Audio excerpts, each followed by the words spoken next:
আমার বদ্ধমূল ধারণা, বাংলাদেশের স্বাধীনতা সার্বভৌমত্বকে যে রক্ষার জন্যে শহীদ রাষ্ট্রপতি প্রাণ দিয়েছেন, যে রক্ষার জন্য আমার নেত্রী বেগম খালেদা জিয়া এত বছর জেল খেটেছেন, যিনি আজকে মৃত্যুর মুখোমুখি, যেই স্বাধীনতার কারণে আমার নেতা তারেক রহমান দেশের বাইরে আছেন, সেই স্বাধীনতার সার্বভৌমত্ব আজকে হুমকির মুখে। শুধু একটি কথা আমি স্পষ্ট বলতে চাই, আগে আমরা ছিলাম, কি বলবো এটাকে, আবার তো সমালোচনা হবে, হোক। আগে আমরা ছিলাম কুকুরের মুখে ছিলাম আমরা আগে, এখন ভাই বাঘের মুখে পড়েছি। এই কথাটা আপনাদেরকে অনুধাবন করতে হবে। কুকুরের মুখ থেকে বাঘের মুখে পড়েছি। সিন্দাবাদের বুড়ো আমাদের ঘাড়ে চিপে বসেছে, ঘাট থেকে আর নামতে চান না, ওনাকে ঘাট থেকে ঝাঁকি দিয়ে নামাতে হবে। আমাদের নির্বাচন হাসিল করতে হবে, আদায় করে নিতে হবে। জনগণের ভোটের অধিকার আমাদের ন্যায্য অধিকার, এটা আমাদের পাওনা, হিসাবের পাওনা আমরা বুঝে নিতে চাই। আমরা ভিক্ষা চাই না, আমরা হিসাবের পাওনা চাই। আমি যখন দেখছি আমার দেশের, আমি হয়তো আরও পরে নির্বাচনের কথা বলতাম কিন্তু এখন কেন বলছি, আমি দেখছি আমার স্বাধীনতার সার্বভৌমত্ব নিরাপদ নয় এই সরকারের হাতে। আমি আবার বলছি, এই সরকারের হাতে আমার দেশের ভৌগোলিক অখণ্ডতা নিরাপদ নয়। এই সরকারের একজন মন্ত্রী বলেছে, বাংলাদেশের মানচিত্র বদল হয়ে যেতে পারে। নগদ পেমেন্টে 500 টাকা পর্যন্ত ক্যাশব্যাক আর লেনদেনে প্রতিদিন ডিপ ফ্রিজ এবং ঘন্টায় ঘন্টায় এসি টিভি সহ দারুণ সব গিফট। আপনাকে পড়েছেন পত্রিকায়, বাংলাদেশের মানচিত্র পরিবর্তন হতে পারে। আমি এখনো বুঝি না এই কথা বলার পরে এখনো কিভাবে তিনি অ্যাডভাইজার আছেন আমি জানি না। যদিও যিনি বলেছেন আমার অত্যন্ত একজন প্রিয় পাত্র, কিন্তু আমার কথাটা হলো মানচিত্র বদলের কথাটা আসলো কেন? প্রসঙ্গত বলতে চাই, সেন্ট মার্টিন বন্ধ করা হলো কেন? সাজেক যাওয়া বন্ধ করা হলো কেন? ডাবল মরিন, আমাদের মুরিন পোর্ট, এইটা বিদেশির হাতে দেওয়ার পায়তারা চলছে কেন? ডিপি ওয়ার্ল্ডকে এটা দিয়ে দেওয়া হচ্ছে। আমি কথা বলার পরে কি বলবে জানেন? এগুলো একটা গাধা, বোকা, কিছুই বোঝে না, আমরা কিছুই বুঝি না। ডাবল মরিনকে আরও উন্নত করা যায়। আমি বলতে চাই, যত উন্নত করা সম্ভব সেটা আমরাই করব, বিদেশি কোনো শক্তির প্রয়োজন নাই। এই দেশ থেকে টাকা অর্জন হবে, সেই টাকা বিদেশে চলে যাবে, এটা আমরা হতে দেব না।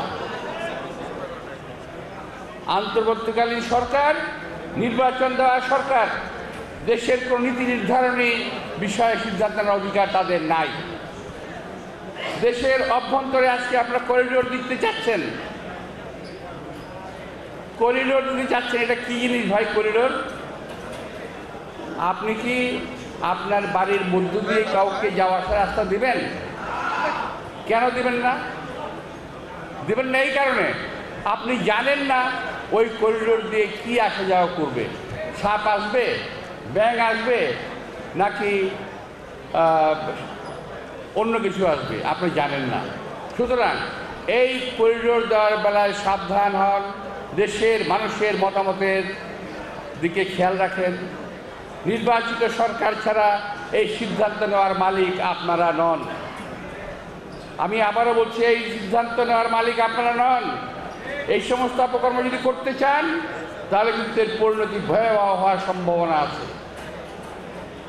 প্রিয় ভাইয়েরা, আমি আজকে আর কিছু বলবো না, শুধু বলবো যে বাংলাদেশ কিন্তু ভালো একটা অবস্থানে এখন নাই। অনেকেই শুধু বলেন আমাদেরকে এটা দিয়েছে। ভাই, আওয়ামী লীগ না থাকলে দেশের উন্নয়ন এমনি হতো। আওয়ামী লীগ না থাকলে দেশের চুরি এমনি বন্ধ হয়ে যেত। আওয়ামী লীগ চলে গেছে, দেশের উন্নয়ন হবে, এটা স্বাভাবিক। বরং এখন চুরি হচ্ছে। আপনাদের উপদেষ্টাদের অনেকেরই বাচ্চা যারা ব্যবসা শুরু করছে, ঘুষ খাওয়া শুরু করছে। এগুলো ভুলে গেছেন, ভুলে যান। পত্র পত্রিকায় আসে না, খেয়াল করে দেখেন, পত্র পত্রিকায় কিন্তু আসে না, শুধু সোশ্যাল মিডিয়ায় কিন্তু খবর আসে। তো একটু সাবধান হওয়া দরকার। আমাদের যেমন সাবধান হতে হবে আবার নিজেদের বাঁচার জন্যে, এই সরকারকেও সাবধান হতে হবে দেশের মানুষের স্বার্থ রক্ষার জন্যে। আমি আবারও বলছি, কোনো পরিস্থিতিতেই এই দেশের স্বাধীনতার সার্বভৌমত্বের উপর হুমকি আসবে, যেই করিডোর দিয়ে আমরা এই করিডোরের বিরুদ্ধে অবস্থান নেব ইনশাআল্লাহ। দেশ জাতি আজকে শুধু কুমিল্লা নয়, সারা বাংলাদেশে এই বান্ডি আমাদের ছড়িয়ে দিতে হবে যে আমরা এটা পছন্দ করছি না। সাজেক, আমি আবারও বলছি, সেন্ট মার্টিন, সাজেক করিডোর নিয়ে আপনাদের অবস্থান, সরকারের অবস্থান সুস্পষ্ট করুন। আপনার অবস্থান জাতির কাছে সুস্পষ্ট করুন। পত্র পত্রিকায় লিখতে দিন। আবারও পত্র পত্রিকায় গলা চেপে ধরেছেন আপনারা, সেই আওয়ামী লীগের মতো। তফাৎটা কী রইল? সামনে কিন্তু বিএনপির অনেক সমস্যা আছে।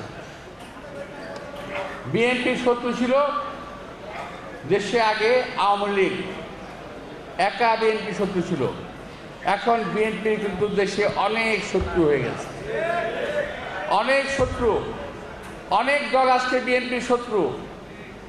বিএনপি কাউকে শত্রু ভাবে না। আমি তো স্পষ্ট বলতে চাই, যারা বিএনপিকে শত্রু ভাবেন, বিএনপি কাউকে শত্রু ভাবে না।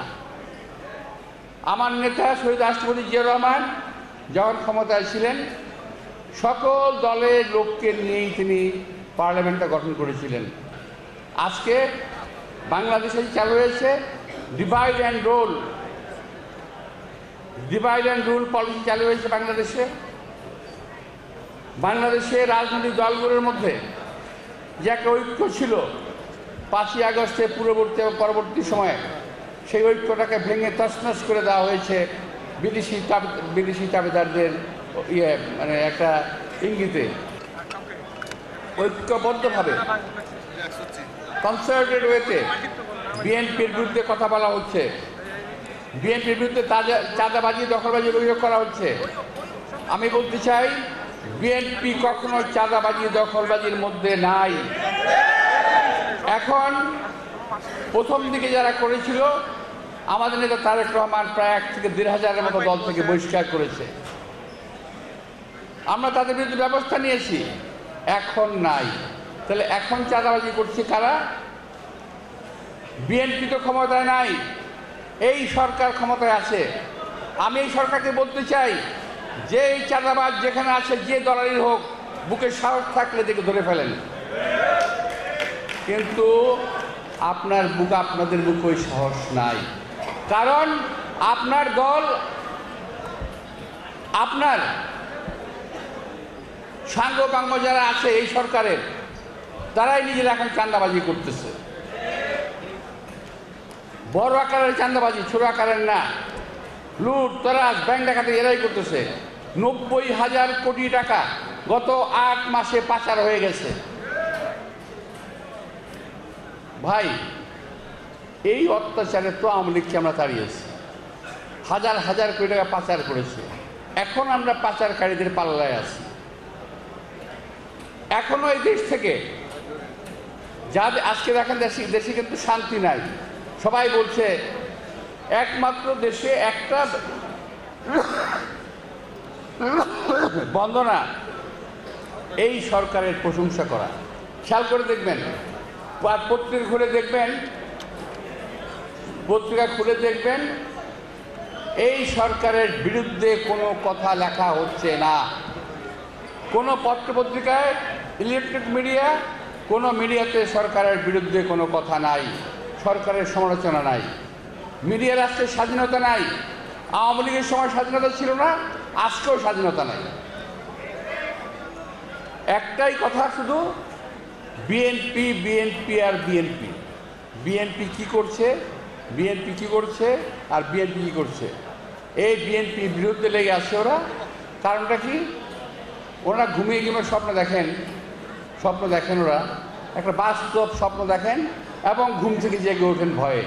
সেটা হলো বিএনপি তো ক্ষমতায় আসতেছে, নির্বাচন দিলে বিএনপি ক্ষমতায় আসবে, এটা তারা নিশ্চিত হয়ে গেছে। অন্য সকল রাজনৈতিক দল ওরাও নিশ্চিত হয়েছে, এই সরকার নিশ্চিত হয়েছে। কিন্তু এই কারণে ওরা ঘুম থেকে উঠে যখন দেখে যে বিএনপি ক্ষমতায় আসবে, তখন তারা নির্বাচন দেওয়ার কথা আর বলতে চায় না।